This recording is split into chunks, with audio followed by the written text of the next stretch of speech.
بلوچستان کے علاقے ہرنائی میں فورسز اور دہشت گردوں میں فائرنگ کا تبادلہ۔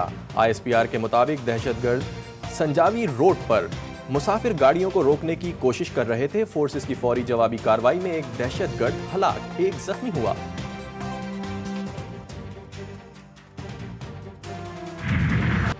غزہ میں ہر طرف تباہی، صہیونی فوج کے حملے جاری۔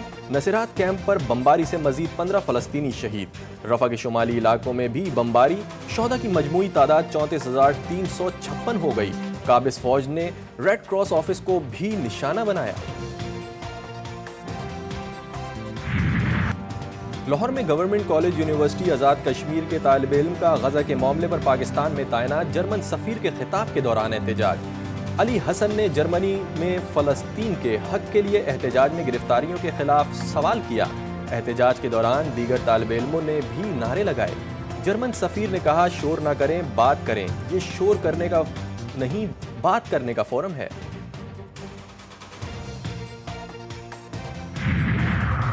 خیبر پختونخوا میں موسلا دھار بارش سے ندی نالوں میں طغیانی کا خدشہ۔ ہنگو مانسہرہ ایبٹ آباد میں دوسرے روز بھی بارش جاری۔ بالاکوٹ کاغان ویلی میں شدید بارش کے باعث بجلی کی فراہمی کئی گھنٹوں سے معطل۔ کوہاٹ میں بارش کی وجہ سے گندم کی کھڑی فصلوں کو خطرات لاحق۔ کوئٹہ دریاب شاہراہ کی کئی مقامات پر آبی ریلوں میں بہہ جانے سے بڑی تعداد میں سیاح پھنس گئے۔ اور شاہین سیریز بچانے میں کامیاب، پاکستان نے آخری T20 میں نیوزی لینڈ کو ہرا دیا۔ مہمان ٹیم 179 رنز کے ہدف کے تعاقب میں 169 رنز بنا سکی۔ سیریز 2-2 سے برابر، ایک میچ بارش کے باعث منسوخ ہو گیا تھا۔ میچ کی پہلی اننگز کے وقفے میں T20 ورلڈ کپ کی ٹرافی رونمائی بھی کی گئی۔ وزیر اعظم شہباز شریف 2 روزہ دورے پر سعودی عرب پہنچ گئے۔ ریاض میں جنرل سیکریٹری سعودی پاکستان سپریم کوآرڈینیشن کونسل کی سربراہی میں وفد کی ملاقات۔ باہمی دلچسپی کے امور پر تفصیلی بات چیت کی گئی۔ معاشی تعلقات کو مزید فروغ دینے کا اظہار۔ سعودی وزیر خارجہ کے دورہ پاکستان کے دوران سعودی سرمایہ کاری پر پیش رفت کا جائزہ لیا گیا۔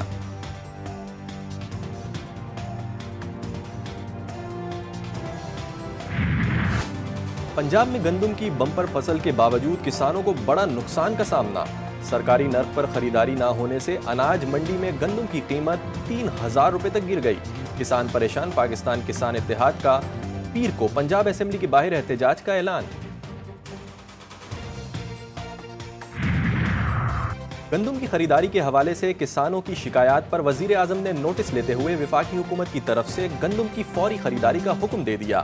شہباز شریف نے وفاقی حکومت کا گندم خریداری کا 1.4 ملین میٹرک ٹن کا ہدف بڑھا کر 1.8 ملین میٹرک ٹن کر دیا۔ وزیر اعظم کی جانب سے پاسکو کو گندم خریداری کا ہدف بڑھانے اور فوری خریداری یقینی بنانے کے احکامات جاری کر دیے گئے۔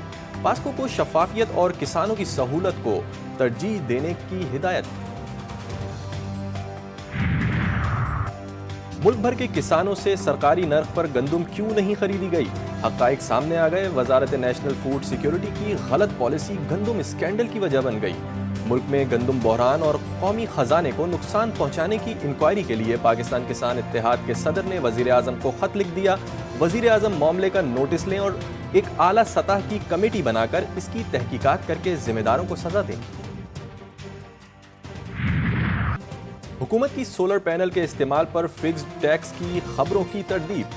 پاور ڈویژن کے اعلامیے کے مطابق سینٹرل پاور پرچیزنگ ایجنسی یا پاور ڈویژن نے حکومت کو ایسی کوئی سمری نہیں بھیجی جس میں سولر پینل صارفین پر فکسڈ ٹیکس کی تجویز دی گئی ہو۔ ملک بھر سے سڑکوں اور فٹ پاتھوں سے تجاوزات ختم کرنے کا حکم۔ سپریم کورٹ نے کراتی تجاوزات کیس کا تحریری حکم نامہ جاری کر دیا۔ حکم نامے کی کاپی اٹارنی جنرل، تمام ایڈوکیٹ جنرلز اور تمام سرکاری اداروں کو بھیجی جائے۔ پیمرا کو پبلک سروس میسج شائع اور نشر کرنے کا حکم۔ حکم نامے میں کہا گیا ہے کہ شہریوں کی آزادانہ نقل و حرکت روکنے کا اختیار کسی کے پاس نہیں۔ ٹیکس دینے والے عوام کے حقوق کوئی نہیں چھین سکتا۔ وفاقی اور صوبائی حکومتیں 3 دن میں سڑکوں اور فٹ پاتھوں سے تجاوزات ختم کریں۔